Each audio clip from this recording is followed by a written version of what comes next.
Welcome to the next episode of Ascot Blake's Small Business and Life podcast. Today I'm really happy to have a great client and someone the parents of Bishop Stortford are going to recognise, Shelby, who runs Little Bees Day Nursery. Welcome, Shelby. Thank you very much for coming on, first of all. Thank you for having me. I know this is probably out of both our comfort zones. Massively. But let's just have a chat. Let's go for it. Let's see what happens, see what comes out of it. First of all, just amazing what you've achieved, so congratulations from us. We've been so happy to see it and be part of it. And you've been a massive help along the way. My first question to you, I've obviously known you a little while now, both in work capacity and from a family capacity. One thing that always surprised me is how much you credit your move, your family's move to Bishop Stortford, as a reason for maybe some of the success you've had, the progress in your life and the opportunities you've had.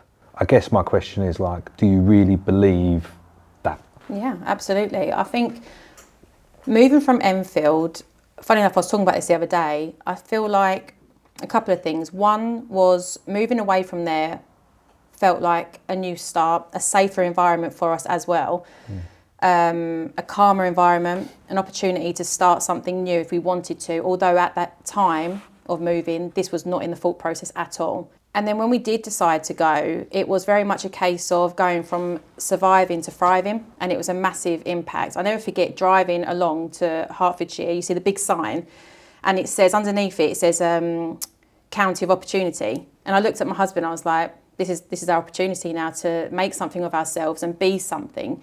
And it's exactly what happened. But it did. And also family's everything. Moving from Enfield, they followed. You can't have what we've done without family being involved. But yeah, massively moving from Enfield had a massive impact on us having the opportunities that we've been given now. So 100% different. Yeah, it's interesting. I think people will find that interesting because I think a lot of the business community around here that have maybe grown up in Bishop Stortford probably don't realise the opportunities you do get by just being in a place like here. Yeah, sometimes, we hear it a lot. People say, people do say, and people who have been here forever have said that it's changed and Stortford's changed and the opportunities are different now. But for us, coming from where we come from, it just feels like heaven here. We absolutely love it. And the opportunities that we've had, different friendship groups as well. Obviously, we've got our old friends that are everything to us and again, are the foundation of what we are. Making new friends along the way, the opportunities, job opportunities. There's so much. But also, it's not just from coming here. Those things started all the way back in Enfield, having an 8-month-old starting my level 3 childcare course. Freddie was he was 8 months when I started. Yeah. Then I went on to level 4. Millie was 7 months. Yeah. I was doing night feeds with a laptop on, trying to do my course just to make sure that I was where I wanted to be. This is all like a build up to this moment, It wasn't just, I think a lot of people think it comes overnight. Yeah. It doesn't. It takes a hell of a long time. And that was 11 years ago. So a hell of a long time in the making. So I agree with you. I do think there is a lot of opportunity here that maybe people take for granted that are from here or grew up here. Even from the great schools, from anything, right? But I think, I do think maybe you don't underestimate it, maybe you're just quite modest about it, but I think you guys would have achieved wherever you were. My mum says that, but that's something a mum would say, right? Yeah, I do think that. I genuinely think that. I guess quite early on, Gary already had his own business, right? When you moved here, and that obviously went great guns when he came here as well, and that's how I met him in a networking group, and you, when I got to know you, you always wanted something more for yourself and to do something for yourself. Yeah. Has that just always been a drive, or did that come later on? I think it came over time. I think I've always known there was more for me. I think it came over time though, and again, lots of different experiences with different types of nurseries. I've had wonderful experiences and I've had awful ones. And I think it got to that point where I was like, I know what's good and I know what's bad and I know what I don't want to do, and it was more of I know what I don't want to do, which made it good. I don't know if that quite makes sense, but I knew from other people's work ethic or how they dealt with people was not for me, and I'm very empathetic about people, and I just think I always think about the person and who they are rather than what they're doing for me as an employee. And that had a massive impact too. I think childcare was always the answer from 15 years old, doing work experience. I never forget the teacher said, you've got work experience, you must go and find your work experience. You've got 1 week to find it. Panic. I walked past the nursery on the way home from school. I walked in and just said, have you got any work experience? yep, we can take you. 2 weeks later, I was in there, and I was in there for the 2 weeks. I absolutely loved it, and I've never looked back. I've done childcare ever since. I couldn't do anything else. That's all I know. And what was the driver to like go out on your own? Was it like what you said earlier, like seeing things that you didn't like that made you want to do it better? Yeah, absolutely. Knowing that I could do it better. I know it sounds such a big-headed thing to say, but I really felt like I could do it better. There was amazing people that I've had along the way, managers that are just wonderful, and I still speak to this day. But yeah, 100% it was knowing as well from the not so good ones, people who are all about the money. That's never been me. You've got to love childcare. What I do, you've got to love it. You can't, it's like Marmite, you love it or hate it. You can't just come in and expect to just get that result just because it's a business. You have to love what you're doing as well. Yeah, 100%. It has a massive impact. That's interesting. That actually does lead me on to my next question, actually. Like, you're much more than just a child practitioner now, like you run a business. Do you think like the secret to the success is the passion for the childcare? Like, is that the real thing that leads to the success? I really do. It sounds like it. Yeah, absolutely. I think you have to, again, the passion is everything. You can't just do this without it. I think being a mum as well, I know how I want my children to be treated. So for me, that's always been at the forefront of my mind of how I'd want my own babies to be treated. I've seen not so good treatment of children in the past, and I know full well that's never something that I would never tolerate or allow. So to bring it into my own nursery and to be able to control it and have my say on it was everything, because then I can make sure that I create this beautiful magic place for children and give them the best memories possible. Yeah, I mean, like that, I think that shows, because like one of the questions I had, and I remember you doing it at the time, like when you were like, I found this bit of land and the farmer's willing to let me have it for a bit of extra money, like I can get this bit of land too, and like we can have a farm on there. And I guess from like a business point of view, and I wasn't even thinking about the kids or anything, like that's not going to drive any extra revenue per se, like, because you can't fit more kids in because you've got like a farm with animals on, right? And we'll take out the fact that you just love animals, right? Like, we'll remove that part. We'll remove that part. But like, was that just genuinely about creating a beautiful environment for them, or was it like about the longevity of like parents wanting to bring their kids there? Because you had a waiting list when you did that. So it wasn't about feeding the nursery. No. Money didn't even come into my mind, if I'm honest. What came into my mind was how to create an environment, if I'm really honest, to be better than everyone else, because I feel like we are. Yeah. And I don't need to prove that, but I want to be that. I don't do it for any other reason that I want to be the best. Yeah. And if we can drive ourselves towards that, then even if we get that close to it, we're doing it. We're working so hard. The girls that I have there, the team, they're all driven constantly by myself and the manager that's there now to be the best that we can be. So when the field came, there was a lot of selfish reasons too. Yeah. One being that I absolutely loved it. Coming from Enfield, you didn't have those opportunities. My daughter gets to go horse riding now. I never had that opportunity. Yeah. Their love of animals. To say that I own sheep. I own sheep. Horses, pigs. I have 2 pigs, Derek and Rodney. I love it, and to be able to introduce that to children at such a young age, because I didn't get those opportunities. I'm very much driven by what I didn't have. Yeah. And that now I can. That I haven't got anyone that tells me I can't. And maybe I should sometimes, but I don't, and it's so nice. It's so fun for the children to be able to be on that field with them. And it never feels like work. It doesn't feel like work. And that's the other great thing about it. Nothing that I do feels too heavy. Sometimes it does, and I'm sure we'll go on to that. But there are times, most of the time, I'm just having fun.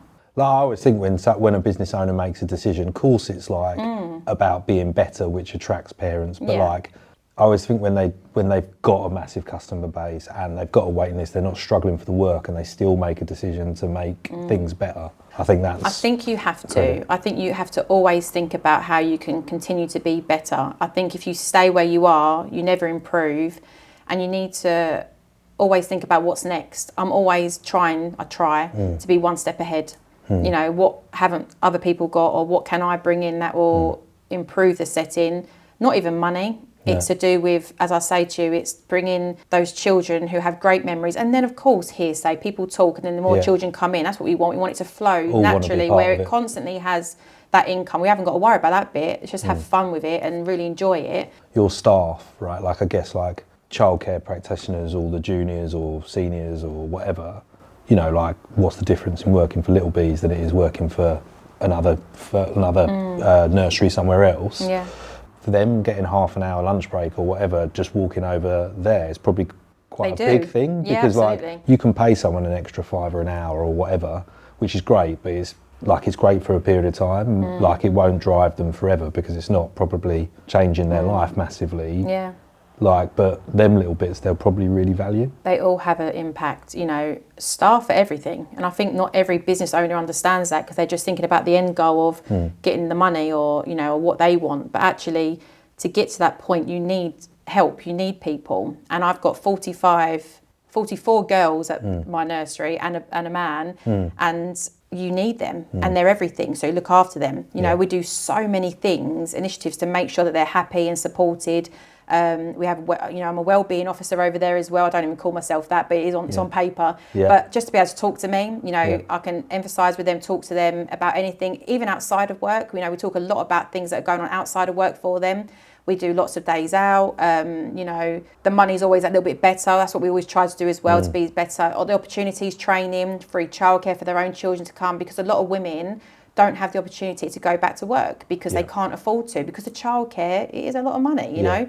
I didn't know you did that. Yeah, so they get free childcare. So any of my staff that have children, they can bring their little ones there as well, free of charge, and it means that they get the opportunity to work again. Yeah, that's brilliant, isn't it?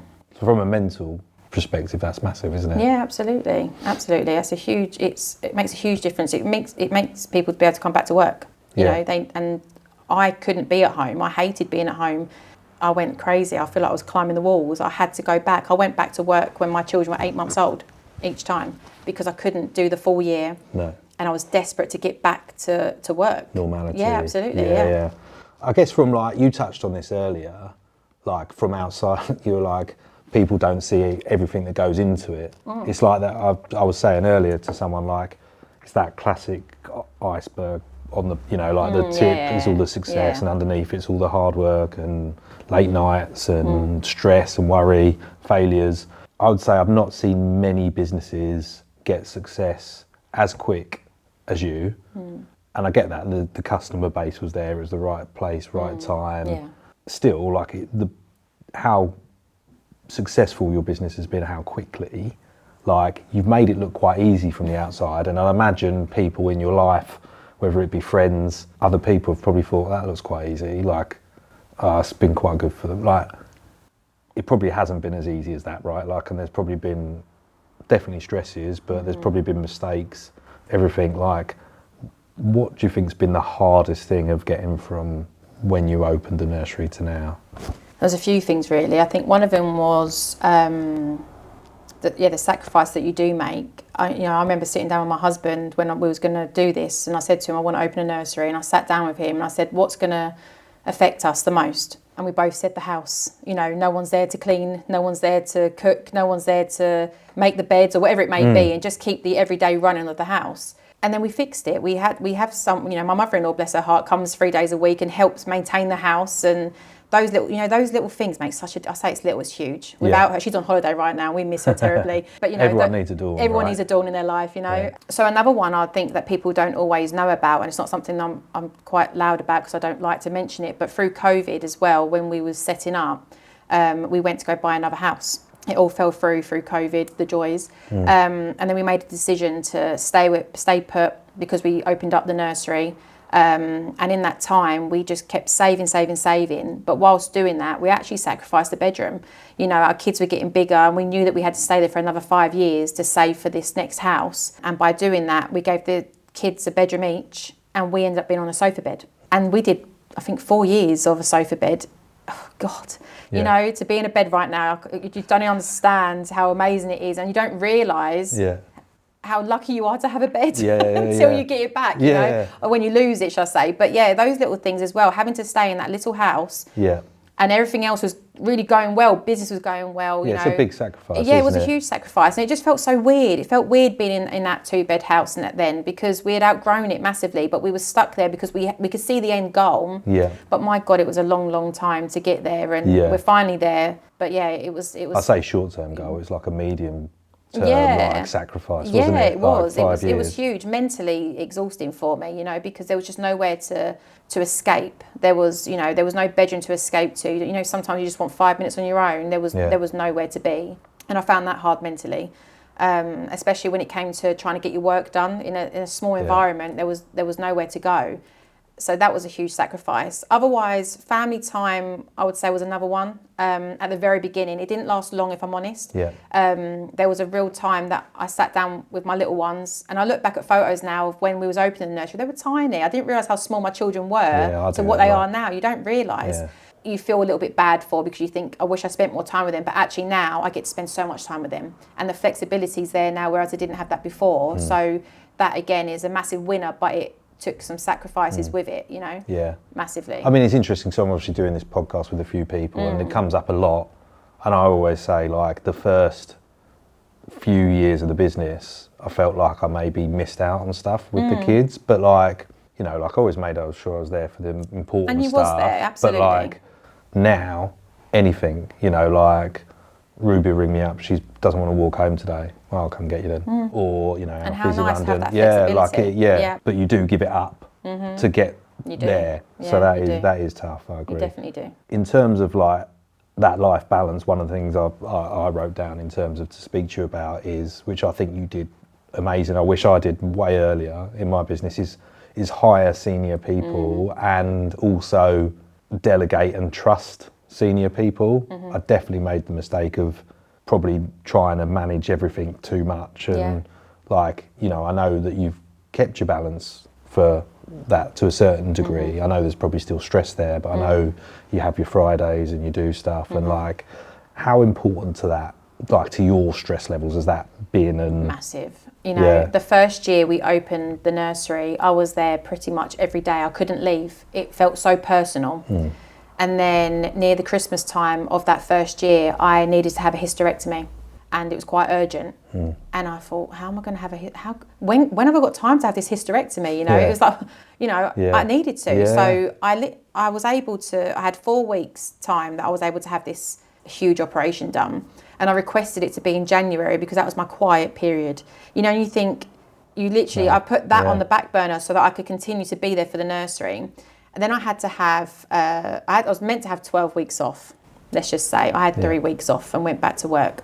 And trust me, if you ever have hysterectomy, anyone, please don't do that. It was the worst thing I did, but I couldn't stop myself because, again, I couldn't stay in. But in that time, the point of this, in that time, the manager who was, well, she was a deputy and then she went into being a manager. She ran the whole thing whilst I wasn't there. Stepped up massively, and then continues to step up every day. She's wonderful. I can't praise her enough. She, personally and professionally, she's everything. You know, she is gold, and I'm so lucky to have her, because in that time I couldn't go in. She was there, and then when it was time to come back, that was when I realised I don't need to come back. And that's when we had that discussion, myself and the manager, Keiko. I said to her, I'm not coming back. And she went, what do you mean you're coming back? You know, and I said, you can do it. You can run it. You do everything. You know everything. And that gave me the opportunity to step back. And I still go in. I go in, but it's lovely. I go in and I'm there to support, but I don't feel the pressure as much anymore. I feel I take things a lot less personally. I'm not there day to day. You're like working on the business. I'm like her support now. So I come in and I'm like, I'm here for her. And she's just great. But yeah, it just means that I can step back massively, and it's the great. ironic thing about that, and I think what will be good for anyone that is listening to it, is like, that wasn't a conscious decision actually. No, it wasn't. You were forced to do that. I was, yeah, absolutely. Like, and I think that is interesting, because I think for any business owners, it's your baby, it's your thing, like, it's a brave decision to trust someone else. It is. But like, actually, if you want to grow, you almost have to. Yeah, and don't wait for something bad to happen for you to then think, I mean, that wasn't a bad situation, but a lot of people do, don't they? They wait for an illness, or they wait for a breakdown to then think to themselves, I need to back off now because I'm really unwell, or I'm getting worse. Don't do that. You know, it's so easy to say, because not everyone has a Keiko in their life. No, you know? But it's so easy to fall into a trap of working until you are seriously burnt out and unwell. If you can step back away from that before, you've won. You've won the rat race, if you want to call it that, because you can still own it, love it, look after it, but from behind the scenes too, and just take that off your shoulders a little bit. It makes such a difference. Yeah, it's interesting. You like touching on personal stuff, and like this podcast is about business and life. And I 100% have had things happen in work that have affected my life, and things that have happened in my life that have impacted work. Like, and I guess loads of stuff has happened in your life, right? And loads of stuff has happened in your work, probably. Like, how's that been on your own mental health, your stress levels, everything, and how have you dealt with that? Do you know what? 9 times out of 10, I'm really good. I take things personally. Yeah. I've got better. Yeah. But my God, at the beginning, like if someone left or you know, in our industry. Yeah. It's high turnover as the... It is. But in our industry, when someone's not happy, they go and call Ofsted. Right, okay, yeah. And it can be very bitter and very unkind, but it's one of those things and you just got to accept it. But in that moment, it's so hurtful. Yeah. Because it can affect your whole life. Yeah. You know, someone to do that out of being angry or really petty, spite, out of spite, is so unkind and so that's a nice word for it, unkind, you know. Yeah. But it's nasty, and the stress that comes with that when you get the Ofsted phone calls and they question you on the lies or the things that have been said can be like it's exhausting mentally. Yeah. But again, we do the right thing all the time. We do a great job. I'm not just saying that, but we do everything by the book. And when they come and visit, everything's great, you know, because they know, or sometimes just a phone call. Sorry to bother you, Mrs. Pearce. I don't know why we made that phone call actually, because you've done this, and this, you know. So we always back it up with the evidence and everything else. But mentally, oh my God, sometimes, you know, when I'm bad if I cry. I'm not much of a crier, so that's like the release, isn't it? It's where it's built up so much, so I just need to let it out. And then when I have a good cry, that's when people know she's not okay. She's having a moment now. This has gone too far. But how do you deal with it? How have you dealt with it when you felt like that? My husband. Yeah. Yeah, Gary. He's everything. Just listen. Yeah, he just a cuddle, just listens. And sometimes, because you know Gary, obviously, he's very matter of fact. Yeah. He doesn't beat around the bush. No. So, and sometimes you need someone like that in your life. You need someone who doesn't just pussyfoot around you. They're probably make a joke of it as well. Absolutely. Absolutely make a joke of it. But he's light-hearted, but also just don't even worry about that. You know, and when people say don't worry about that, right, then I'll just stop worrying. It doesn't work that way. But when he says it, I do, because he will worry when he has to worry. But he also is just he's just so good. He's so good at just supporting me in everything that I do.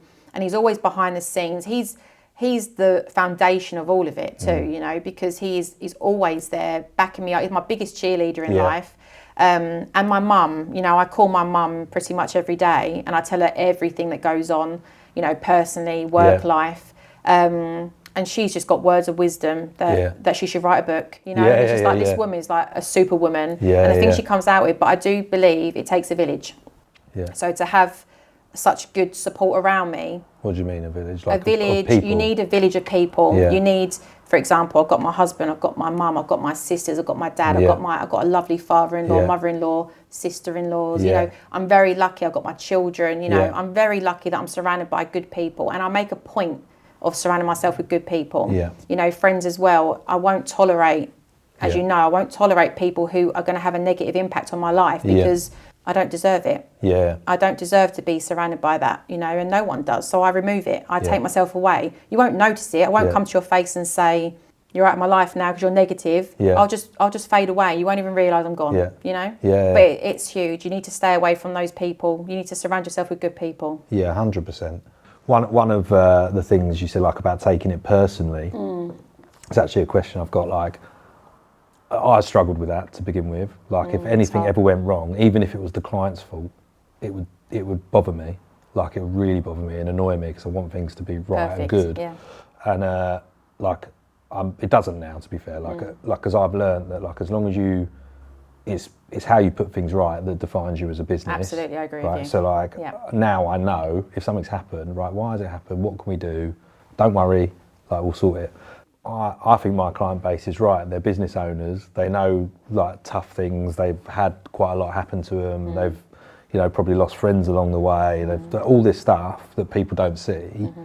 But actually, when I was thinking about your business, you won't think this, but I think you've probably got the worst client base in the world, right? Like, as in parents with their most prized belonging that you have to deal with. Like, and that probably makes your clients maybe irrational at times, probably very unrealistic expectations at times, and like that must be quite hard to deal with at times, right? But like, how do you, like, you probably used the word empathise with people, right? So I imagine, is that just the only way you can be? I think the other thing is that I'm also, something I'm still working on to this day, is a people pleaser. I like people to be happy, and I like to make people feel happy. So when they come in with their problems, I want to fix them instantly. And something that you learn over time is that you can't fix everything. So for me, when I get the complaint, you know, touch wood, we don't get many, but when we do get that complaint, I really have to like filter it down and think, what is the main problem here and how can we fix it? But yeah, 100% is you've got to really take your head out a little bit and think to yourself, how, you know, rationally, how can I solve this correctly and how can we move forward with it? I always want to move forward. I get the email or the phone call, but already I'm thinking about the solution because I can't stand being stuck in that area, because that area makes me feel stressed and full of anxiety, and that's when I'm at home and I feel horrible and ill, you know. So I'd like to solve it as soon as I can and have happy people again.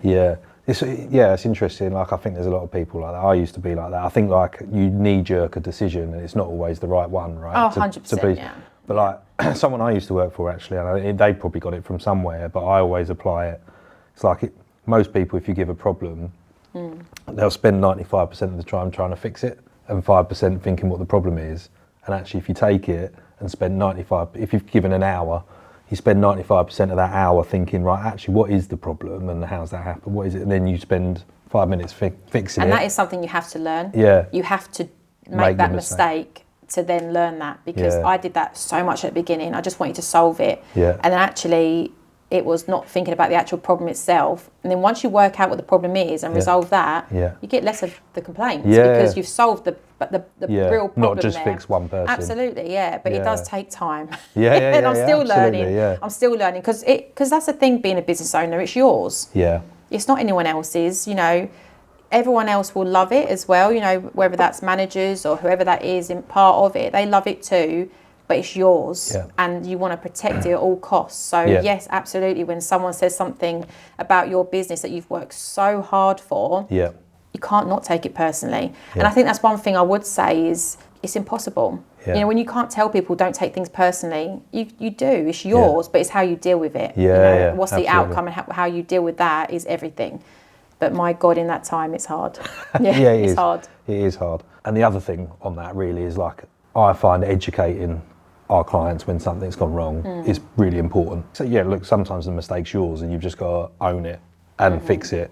And that's obviously, like we said, how defines you, but actually educating your clients on why they're wrong. You're not patronising or whatever, it's actually just educating them to understand. It massively helps. Like, that's important as well, because otherwise you can't fix a problem that you didn't create. And you've got to learn as well that you can't get everything right. You're not perfect. I like to be a perfectionist. For someone who is far from perfect, it's actually quite funny. So it's like you're trying to win a race that you're never going to win because it's impossible. You know, you can't perfect everything. I'd love to, but you can't. You know, you can't do that. So you have to take that pressure off yourself, but easier said than done, for sure. So the dreaded question, I guess, like, and I thought about this, and I don't want to end up getting cancelled after one podcast, but so like women in business, right? Like, I still see it today where I think sometimes I'm sat in a room with work and like I see a woman being marginalised or not listening to, and like it makes my toes curl, like actually. But like day to day, you mentioned earlier, there's 44 women and 1 man in your business, right? Like, so day to day, there's probably not that issue. But I imagine running the business, whether it's, you know, dealing with like a computer system that's broken, or, you know, bills or rent or accountants or, you know, anything, you know, you're probably going to deal with men, and you're running this successful business. I've seen you post on social media about it. Like, how frustrating and how much does it happen? Like, A lot. Really? A lot, yeah. And do you know what? It's absolutely, as you say, I've got 44 women, you know, that can be hard. Yeah. Women are not easy Yeah. either, but we get by and we do really well between us, understanding each other and lots of conversation, communication's everything. Then you've got the other side of it, you know, landlords, suppliers, builders, you know, all these different types of people. I say they're men, they're mostly men. And my God, they could be patronising and sexist, unkind with words, look at you as if, how did you get this? You know, how did you do so well? And I've had people say, did your dad lend you the money? Who did your husband get you this as a little hobby? You know, and you think, what? You know, but I think the biggest thing, I'm quite a tough cookie anyway. But I can deal with a lot of shit. Yeah. But just sometimes I just lose it because I think you arsehole. Yeah, basically. absolutely, yeah. But the other thing I will say is you have to be strong. Yeah. Stand your ground. I have no problems with standing my ground. No. And I think they then realise, right, okay. you don't say that to her, you know. Yeah. So, you know, little things like landlords or, you know, builders or whoever they are, they soon realise that I am a woman of business. But I also do believe in doing it in your work, show it in your work, you know, like carry on succeeding. Yeah, and then absolutely. it puts them in their place because absolutely. this isn't a hobby, this isn't a small business, it's huge, Yeah. and it's changed our family's life. So, you know, when not always men, but sadly this conversation is on that. When they do that and they try to be patronising, you've got to laugh or call them out straight away, and I do. Yeah. I do call them out, and I'm like, what do you mean? Yeah. And when as soon as you say that, like, they get all flustered. I don't mean anything by it, and I'm like, you do. What do you mean? You know. But yeah, it does happen more so than I would like to say. But I think you just got to be very strong and tell them what's what. Because there's an element of like, there's probably like that, maybe the other way round, or in everything. But like, it's probably like an element of stand your ground, calling people out on it, but actually like just not giving a shit about it and moving on. But, you know, on the other side of this, to be fair, you know, there's women who are just so nasty in the business because you're doing well.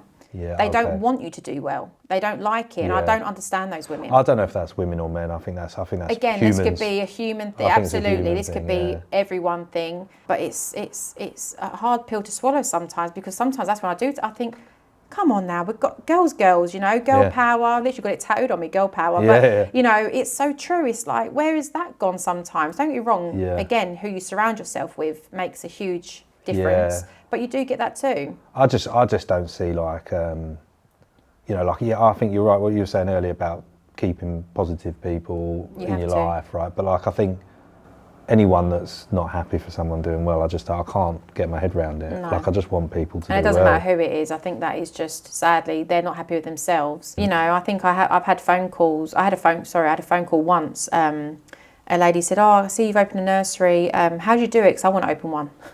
Yeah. Oh, here we go. Here's the magic book. Yeah, exactly. of how to open a nursery. Yeah. And I remember getting off the phone and me being a people pleaser. Oh yeah. I'll let you know. And I got off the phone. I thought, why am I doing that? Yeah. No, I'm not. I thought, and I spoke to Gary and I said, you know, this lady said this to me. He goes, well, you're not helping her. Yeah. And I'm like, oh, why? You know. And he's like, because you've worked hard. It's not something you just can do overnight. You've worked hard. Yeah. Some people don't understand that. It's taken years, but they've seen you do it in a month. Yeah. So, you know, but this has taken years of your time and work and training, the nights, you know, as I said to you, feeding a baby at 8 months old whilst on a laptop trying to finish this coursework and assessments and essays and whatever else it may be. You don't see the behind the scenes. There is a hell of a lot of work to it. So, no, I can't write a book for anyone. And you have to learn for yourself, because that's how you become successful. Yeah. You have to know how to get it wrong, to get it right. Yeah, exactly. It's like the old adage, isn't it? Like when someone comes and fixes a tap and it's taken them 2 seconds because they've knocked it in a certain place. Yeah. Why are you charging me £100 for that? Yeah. Well, you don't know where to knock it. Yeah, right? Like, absolutely. It's like, it's so true. You've trained, and absolutely. like we get it. Like, people will ring up and be like, I want to get some tax advice around, I'm buying a property and I want to understand the most tax efficient way to do it. Oh, that's great. Do you want us to send you a proposal? Why can't you just tell me about... On the phone, tell me now. No, why would I do that? Like, that's a strange thing to do. And I think that's sometimes what people don't always understand, is that this is a business, you know, and I've had to take some time to learn that too, because I want to help everyone. Yeah. But there is the other part where I've started to say a lot, and actually I got this from you. Yeah. We sat down probably last year and you was like, it's business. Yeah. It's not personal. Yeah. And I remember sitting there thinking, I need to take that. But I did. I took that from you, and I have said it ever since. You know, I say it to my managers when they think, oh God, I've got to say this person. It's business. Yeah, yeah. Because it's personal, it's not personal. We want to succeed. We want this to work. If we don't tell people what's right and what's wrong, it will fail. Yeah, yeah. And we will not do well. You have to do it. So ever since then, I repeat to myself constantly, this is business. Yeah, I think one of the biggest successes we ever had in terms of teamwork was, and it is a bit of a plug to be fair, Layla obviously does the behavioural profiling, and like that just depersonalised everything for us. Like it helps you understand people for starters. It's important. But like it's actually like you could, you know, like one of the profiles is like an S for stability, and I can be like, this is just the S in you coming out. Like, but it also like, it just deeper, it's not like me going, you are not doing this. It's like, this is why, people. yeah. The reason and it helps behind them, their behaviours. It depersonalises, you can have a really direct conversation without having it to be personal. Yeah, like absolutely. it is really powerful. On staff then, I guess, like, I remember saying to you the hardest thing you're going to have is staff. You seem to deal with it really well, right? Like, but it is hard. You know, keeping a good environment for people is massive. Like, because, and spotting, I don't know, the bad eggs, if you like. Egg, yeah, right, because that egg. drags everything down. Little comments can end up just festering with people and rolling up, and it's hard. Yeah. Like, obviously, in today's world, like, it's not easy just to hire and fire, right? So, like, oh my God, no. So, wish it was. yeah. How do you go about creating the best environment for people? Again, it's mindset. You know, when we first started, we had people that were not suited to the role. We didn't know that. There was a bit of urgency with hiring as well because it came really quickly, as you know. Like, I think I looked for a nursery in October. We opened in the Feb. Yeah. It was insane. Yeah, I remember. Insane. Yeah. So finding people in that time period, we was finding them. And interviews are a funny thing, aren't they? Like, you can interview someone and they tick all the boxes, but you don't know them as a person, and you've got to learn them whilst they're doing the job, and that can be really tricky with the hiring and firing situation. So so I think massively over time you get to know them, and then you find the bad egg, and you have to deal with it. You have to deal with it quickly, because once probably the all wrong terminology, but you've got to get rid of the bad egg as soon as possible, because it's going to get worse. There's going to be lots of bad eggs, because they're like a fire. And they spread more fires, and before you know it, disease. A disease. But they are like a disease. They're spreading, like, you know, they're spreading, you know, and it can spread quickly. The moment they get one person with them on board, then the other person, before you know it, you've got like a little mini army in your nursery. We had it once at the very beginning, very, very beginning. It was over the first Christmas period, just before I went to have my surgery. And it was a toxic environment, and I just remember walking in and I didn't feel good. I felt, what's going on here? I sensed it, it wasn't good, but we dealt with it really quickly, and those 3 or 4 people that kind of made themselves a little clique left, and they had to go. And I ever since then, we're so much, I don't know why, I don't know what's changed for us to hire differently now, but I feel like we just know, you know, you do, again, I think also, through experience. One of the reasons probably is I'm sure your hiring has got better, and you do learn. But like, I think one of the things I've always found is like, keep your bar up here. Absolutely. Like, if you tolerate not just bad behaviour, like poor performance, if you tolerate that, then like everyone else sees that you accept it. You open the floodgates. You accept that, so I'll be like that. That's the effort I'm going to put in. Yeah. So if someone walks into your nursery now and sees 45 people working up here, they're going to work up there. Absolutely right. And if they're not, they're going to go. We start from the very beginning now, but again, that's something that you learn over time. So from the moment we do the interviews, we tell people our expectations now, whereas we didn't do that before. We kind of just like hired and was, oh, amazing, you're great with kids and you've got the qualification, great. Like, we look forward to seeing you Monday. Now it's, this is what we expect from you. If you can't achieve that, then we don't expect to see you back, because this is what we want, and this is how we're going to be to create an outstanding, hopefully, nursery, you know. What were the things, I guess, your biggest challenges? What are the things have you learned to do, and what are the things that you still like, no? Communication. I struggle with it. I've got better, but at the beginning I thought I was really good. You do, don't you? You think, I'm really good at this. I can do communication. It's just talking. No, there's so much more to it, and there's discussions that I was missing out on, and I thought I was debriefing that person really well, and then the task came about and they weren't doing it. and it wasn't being done the way I thought it was being done, and I'm thinking, what's going on here? Yeah. And it's me. Yeah. It was something that I had to reflect on myself. It's my communication. I am very forgetful. If I don't put it in my phone, in my diary, it doesn't exist. Yeah. That's how I work. Honestly, I rely on it for everything.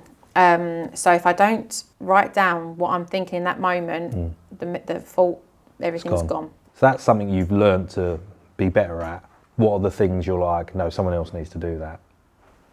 It's the, you know what I can't do anymore? It's the complaints with parents. I don't do that anymore because I can't anymore. And the manager is wonderful for that. I can't do, I can, but I prefer not to, staff conversations, you know, those heavy ones. I'll come in when needed, but otherwise I'm very happy for Keiko to take that on, because I just find it quite draining. One thing I find that I'm not good at is I'm good at is taking on other people's feelings, which is a bad thing, you know. And I can soak up energy and people so quickly that someone walks in this room depressed, I'm depressed 5 minutes later, and I'm questioning my whole life and existence, and I'm like, where did that come from? And I have to talk to myself. I do it a lot. I talk to myself a lot and say, what's wrong? I try and pinpoint the problem in my head. And I'm like, it was that person. So you pass on all that to Keiko so I have to say, bless her heart, and I have to try and support her with it as well. Don't want to put too much on her, because otherwise it just makes her that way. But well, it doesn't, bless her. She's great, but it's a lot of pressure. But I can't do it. I can't take that pressure anymore, because that is one thing that is my weakness, if you like, is other people's feelings and emotions. And I like to surround myself with good, but sadly part of life and business is you're going to have the bad too. And I do struggle with that. From my point of view, like obviously we've got like tons of clients, hundreds of clients, and I see the common thing, I see so many, like they're all brilliant at what they do. Like you can be a plumber, an electrician, like you can run a recruitment business, you can do this. Like you'd be amazing at it. But unless like you take the time to either understand or delegate stuff out, like all these people should be making tons of money. They should all be printing money because they're brilliant at what they do and people want it. But like they cannot take enough time to understand something themselves, whether it's being from tax, that money in your account's not yours, it's VAT, or it could be like, why aren't you just booking your diaries, or using a system, or paying an admin person to be all over the bookings and the diaries of your staff, and they just don't do it. And I don't know if it's because they're nervous on the cost, or they don't want to spend the time to get them trained, but it's literally the difference between being successful and not being successful, but they just don't do it. I believe that you've got to pay for the help. I really do. I think it's worth its weight in gold. You know, you see it as a cost, but see it as an investment of everything, your business, your time. You know, I struggle massively, as you know, Adam, of the tax part of it and dealing with, you know, sending things over. I think I'm your worst client actually when it comes to sending things over. No, but the thing is, what you've taken the time to do is either pay for extra advice or take it all. Or plan. You're like, I don't want to be in a year's position where I haven't saved the tax. So you do all that. You set the processes. All that bit's fine. But the actual, bless them, the girls here, the reminders that they have to send me, I bet they're like, oh God, we've got to message her again. Oh, we've got to call her again. You do it. It's your turn. You know, I can imagine, because I'm just a bloody nightmare.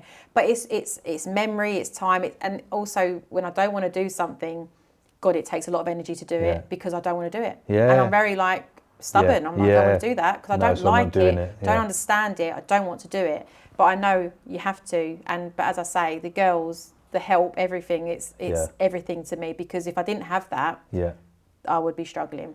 It's interesting. So like one of the questions I always ask people is, right, okay, so if someone's thinking of setting up their own business out there, what advice would you give them, and how would you make it go quicker, given the mistakes and time you've got there? Because I always think, right, I've been going 9 years. If I started this from scratch again, I'd do it in 5. Because I'd learn from all the things that I've done wrong before and whatever. I think actually one of the things that worked well was not thinking too much into it, and that is the God's honest truth. Actually, I think when you think about too much into it, it feels heavy.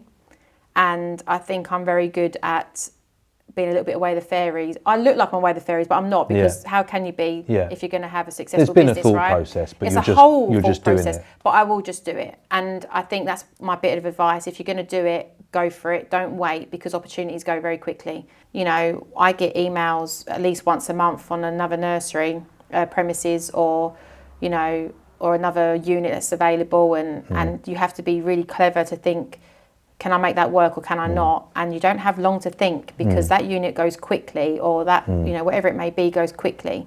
So probably not the best advice, but be quick on your actions. It's actually interesting, because everyone who's been on so far has said, just go for it. Yeah, Just I really, go for it. I believe that. I always think done is better than perfect. Like I live my life by that. Like it's probably not always right, but like I think done is better than perfect, because, you know, by the You've time got it. you've yours. done something, then you can create it even more so. But if you lose it, you've got nothing. It's gone, and you lost the opportunity, and then you just feel awful. Yeah, I think if you wait for the perfect time, the perfect moment, perfect client set, perfect staff base, like someone else will have done it, made the mistakes, made it better before you've even put the green light on anything. But it goes back to what is perfect, isn't it? You know, something that people want so badly is to be perfect, but it doesn't exist. I think people struggle with it though. Yeah, they do, massively. But you need to remind yourself, or be educated to know that that isn't real. But at the same time I say that, you do have to go through it, don't you? As you know, you have to go through it to know that it can't be perfect. It can be the best of what you're trying to create, but nothing is ever perfect. It can't be. And taking that pressure of yourself, oh my gosh, it's a weight off your shoulders. It feels good, knowing that you can't be. You're like, okay, I'll just keep doing my best. That's all you can do. Well, I think it's good advice. 5 years time, 5 years from now, what does like Shelby's life look like? Who knows with me? To be like, to think, yeah, that was a fucking really good 5 years. Like, obviously, I know you've set up another business that's going well with your husband, which I'm going to talk to him about as well. Actually, in 5 years' time, I know you often look at other premises and stuff like that. Is that more opportunistic, or is that something you're like, no, I want to do that for me? Like, because I know what you're like. You do something and then you're like, right, what's next? Like, do you think you've still got that, or do you think you're now like, no, I'm happy where I am? That's like, I can be happy for a little while, and then I get ants in my pants. Yeah. And that's what I always say, ants in my pants again. Yeah. And here we go again. Whether that's my ADHD trait, I don't know, but I've got to be doing something. I have to be active. If I'm not, I can feel myself getting quite depressed quite quickly. Yeah. I'm not a depressed person, but you feel that quite quickly, and you plummet down fast, because you think you've got nothing going on in your life. Yeah. And I need something in my life, whether that's good or bad, I don't know. But it seems to work. But I can't. To be busy. I have to be busy. So, you know, I've already got another idea coming, which I thought of Thursday. And I texted you, right? I was asking for someone for planning. Yeah. It's all to do with that. So it's to do with the nursery. I want to add a forest school as well into the setting. We've got that beautiful field to use, and I just feel like it's not being used enough to what it can be. So for the current nursery, So yes, I don't think right now, I can never say never with anything, because who knows what I'm going to do tomorrow. Yeah. But I do think for now, no more nurseries. Yeah. Really just get this one up and running. It's going great, but I just feel like there's so much more we can do with it as well. Yeah. We've got the soft play as well, which is doing really well. There's nothing else to do with that as such. That just kind of runs really smoothly on its own. Yeah. But the nursery is the heart of everything. So just to keep investing into that, as I always do. Yeah. I'd be really happy if that was up and running in 5 years' time, just the way it is now. You know, that would be a massive achievement. Yeah, it would be. Yeah. So like, I think also expanding that is really, like, one, it's risky. You can't be in two places at once. Even with the soft play, it's next door. It's literally next door. So it's perfect. But like with a new location, to keep your brand and your theme, you need a perfect location, because if you just set one up on like, oh look, there's a new housing estate and there's a building spare for a nursery, you're going to fill it up with kids, like, but it's and not that'd be fine. Bees. It's not. But it's not your brand and not theme. My brand, yeah, absolutely. So like, that's probably quite big for you. It has a huge impact. You've got to think about everything. You know, I get sent a lot of buildings without outdoor space, and I'm just like, but I bought. Or at least without the outdoor space, but I had the fields around me to use. So we did, you know, from the very moment we got the keys, we used the outdoor space, and then we've got the field, which has been amazing for us. Yeah. But it's become part of our brand over time. It's become that the field, the animals, the outdoor space. It's become the brand, exactly that. So now, to think ahead, we've got to think about how we continue that. and a lot of places don't do that. No, but no. also there's a part of me you don't want to be greedy. Yeah. I do believe in that. You know, this is going really well what we're doing now. Yeah. I'd like to try something new. I love the idea of buying and renting. I love the idea of having somewhere abroad for us for holidays and things like that. I love the idea of just changing it up, of different things, investments. I don't know, I'm trying to learn that a little bit now, which is well over my head.